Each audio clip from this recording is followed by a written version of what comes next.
Afatinib is a pan-HER inhibitor. It inhibits EGFR, inhibits HER2, HER4, and it was tested in a phase 3 study comparing in the second-line setting afatinib versus methotrexate. It was a positive study previously reported with a significant increase in progression-free survival. However, there was no increase in overall survival, and overall it was felt that the benefit was too small to really lead to approval. However, now we are seeing some subgroup analysis looking at biomarkers, and that biomarker data I think is important because it might guide development of afatinib and maybe also other HER-targeted agents in the future. So what is being updated here at the ESMO Asia meeting are updated biomarker data suggesting or actually really showing that there are certain characteristics of head and neck tumors that lead to better benefit or more benefit from afatinib.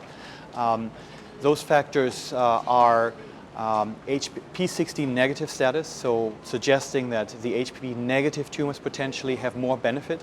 That actually makes a lot of sense because EGFR amplification and overexpression occur primarily in the HPV negative tumors.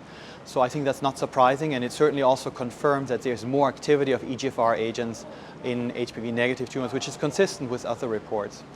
The other interesting finding is that actually EGFR amplification and low HER3 both correlated also with more benefit.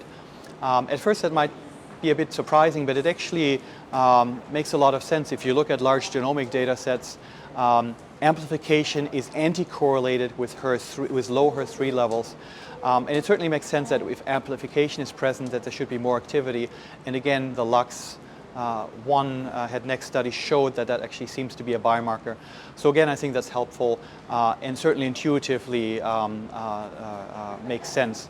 The last part was that P10, a marker of activation potentially of the PI3K pathway, may also be associated with lack of benefit, and so I think that's also something to keep in mind. I think these data are suggestive.